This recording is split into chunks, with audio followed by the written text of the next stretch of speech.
ಮಾಜಿ ಸಂಸದ Prajwal video viral ಪ್ರಕರಣಕ್ಕೆ ಸಂಬಂಧಿಸಿದಂತೆ ಪೆನ್ ಡ್ರೈವ್ ಹಂಚಿಕೆ ಕೇಸ್ನಲ್ಲಿ ಚಾರ್ಜ್ ಶೀಟ್ ಸಲ್ಲಿಕೆ ಮಾಡಲಾಗಿದೆ.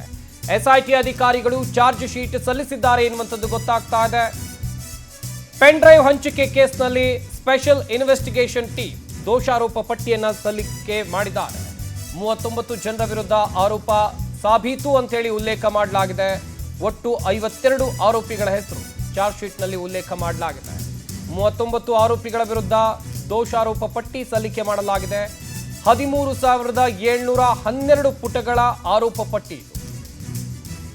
ಫೆಬ್ರವರಿ 19ರಂದು ಚಾರ್ಜ್ ಶೀಟ್ ಅನ್ನು ಎಸ್ಐಟಿ ಅಧಿಕಾರಿಗಳು ಸಲ್ಲಿಸಲಿದ್ದಾರೆ.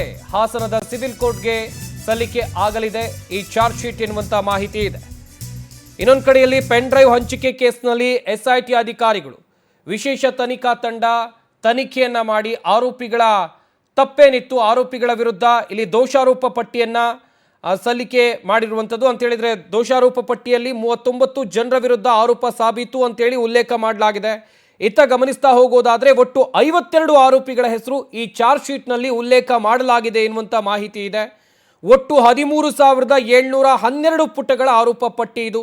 ಫೆಬ್ರವರಿ 19ರಂದು ಇದನ್ನ ಈ ಚಾರ್ಜ್ ಶೀಟನ್ನು ಈ ದೋಷಾರೋಪ ಪಟ್ಟಿಯನ್ನು ಎಸ್ಐಟಿ ಅಧಿಕಾರಿಗಳು ನ್ಯಾಯಾಲಯಕ್ಕೆ ಸಲ್ಲಿಕೆ ಮಾಡಲಿದ್ದಾರೆ ಎನ್ನುವಂಥ ಮಾಹಿತಿ ಇದೆ. ಪ್ರಕರಣದ ತನಿಖೆಯನ್ನು ಕೂಲಂಕುಷವಾಗಿ ನಡೆಸಿರುವಂಥ ಎಸ್ಐಟಿ ಅಧಿಕಾರಿಗಳು ವಿಶೇಷ ತನಿಖಾ ತಂಡ ಆರೋಪಿಗಳು ಅಂತೇಳಿದರೆ ಈ ಪ್ರಕರಣದಲ್ಲಿ ಏನೆಲ್ಲ ಆಗಿತ್ತು, ತನಿಖೆ ಯಾವ ರೀತಿಯಾಗಿ ಸಾಗಿತ್ತು ಎಲ್ಲವನ್ನು ಕೂಡ ಇದರಲ್ಲಿ ಉಲ್ಲೇಖ ಮಾಡಿದ್ದಾರೆ.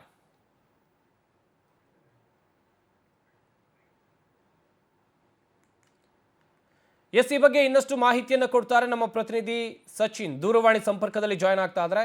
ಸಚಿನ್, ಗಮನಿಸ್ತಾ ಇದ್ವಿ 13,712 ಪುಟಗಳ ದೋಷಾರೋಪ ಪಟ್ಟಿ ರೆಡಿ ಆಗಿದೆ. ಸದ್ಯ ಈ ದೋಷಾರೋಪ ಪಟ್ಟಿಯಲ್ಲಿ ಯಾರದೆಲ್ಲ ಹೆಸರು ಉಲ್ಲೇಖ ಆಗಿದೆ, ಏನೆಲ್ಲ ಅಂಶಗಳಿವೆ? ಖಂಡಿತ ಸಂಪತ್, ಏನು ಬಹಳ ಸಂಚಲನ ಮೂಡಿಸಿದಂತಹ ಹಾಸನದ ಮಾಜಿ ಸಂಸದ ಪ್ರಜ್ವಲ್ ರೇವಣ್ಣನವರ ಏನು ವಿಡಿಯೋ ಹಂಚಿಕೆ ಪ್ರಕರಣ, ಅಶ್ಲೀಲ ವಿಡಿಯೋ ಹಂಚಿಕೆ ಪ್ರಕರಣ ಇದೆ. ಪ್ರಕರಣ ಸಂಬಂಧ ಈಗಾಗಲೇ ಕೋರ್ಟ್ಗೆ ಎಸ್ಐಟಿ ಅಧಿಕಾರಿಗಳು ಒಂದು ಚಾರ್ಜ್ ಶೀಟ್ ಅನ್ನ ಸಲ್ಲಿಕೆ ಮಾಡಿರ್ತಕ್ಕಂಥದ್ದು. ಪ್ರಮುಖವಾಗಿ ಏನು ಈ ಒಂದು ಪೆನ್ ಡ್ರೈವ್ ಗಳನ್ನ ಹಂಚಿಕೆ ಮಾಡಿದ್ರು ಎನ್ನಲಾದ ಆರೋಪದ ಅಡಿಯಲ್ಲಿ ಈಗಾಗಲೇ ಒಟ್ಟು ಸುಮಾರು 13,700 ಪುಟಗಳ ಒಂದು ದೋಷಾರೋಪ ಪಟ್ಟಿಯನ್ನ ಈಗಾಗಲೇ ಕೋರ್ಟ್ಗೆ ಸಲ್ಲಿಸಿದ್ದಾರೆ. ಈ ಪ್ರಕರಣದಲ್ಲಿ 52 ಜನರನ್ನ ಉಲ್ಲೇಖ ಮಾಡಲಾಗಿದೆ. ಅದರಲ್ಲಿ ಪ್ರಮುಖವಾಗಿ 32 ಜನರ ವಿರುದ್ಧ ಗಂಭೀರವಾಗಿ ಆರೋಪ ಈಗ ಸಾಬೀತಾಗಿರ್ತಕ್ಕಂಥದ್ದು. ಈ ಪ್ರಕರಣದಲ್ಲಿ ಪ್ರಮುಖ ಆರೋಪಿಯಾಗಿ A1 ಆಗಿ ನವೀನ್ ಮತ್ತೆ A2 ಆಗಿ ಪ್ರಜ್ವಲ್ ರೇವಣ್ಣನವರ ಮಾಜಿ ಕಾರು ಚಾಲಕ ಆಗಿರ್ತಕ್ಕಂಥ ಕಾರ್ತಿಕ್, ಅಷ್ಟೇ ಚೇತನ್ ಮತ್ತೆ ಮತ್ತೊಬ್ಬ ಚೇತನ್, ಲಿಖಿತ್ ಗೌಡ ಸೇರಿದಂತೆ ಒಟ್ಟು 39 ಜನರ ವಿರುದ್ಧ ಈಗಾಗಲೇ ಚಾರ್ಜ್ ಶೀಟ್ ಸಲ್ಲಿಕೆಯಾಗಿದೆ. ಅದರಲ್ಲಿ ಪ್ರಮುಖವಾಗಿ ವಕೀಲ ದೇವರಾಜೇಗೌಡ, ಬಿಜೆಪಿ ಮುಖಂಡ ದೇವರಾಜೇಗೌಡ ಹೆಸರು ಕೂಡ ಈ ಒಂದು ಇದರಲ್ಲಿ ಸೇರಿಸಲಾಗಿದೆ. ಅಷ್ಟೇ ಅಲ್ಲದೆ ಪ್ರಮುಖವಾಗಿ ಪ್ರೀತಮ್ ಗೌಡ ಅವರ ಮಾಜಿ ಶಾಸಕ ಪ್ರೀತಮ್ ಗೌಡರ ಆಪ್ತರು, ಅಷ್ಟೇ ಅಲ್ಲದೆ ಸಂಸದ ಶ್ರೇಯಸ್ ಪಟೇಲ್ ಅವರ ಆಪ್ತರು ಕೂಡ ಈ ಒಂದು ದೋಷಾರೋಪ ಪಟ್ಟಿಯಲ್ಲಿ ಈಗಾಗಲೇ ಹೆಸರನ್ನು ಕೂಡ ಸೇರಿಸಲಾಗಿದೆ. ಒಟ್ಟು 39 ಜನರ ವಿರುದ್ಧ ಈಗಾಗಲೇ ಚಾರ್ಜ್ ಶೀಟ್ ಅನ್ನ ಸಲ್ಲಿಕೆ ಮಾಡಲಾಗಿರ್ತಕ್ಕಂಥದ್ದು. ಥ್ಯಾಂಕ್ ಯು ಸಚಿನ್, ತಮ್ಮೆಲ್ಲ ಡೀಟೇಲ್ಸ್ಗಾಗಿ.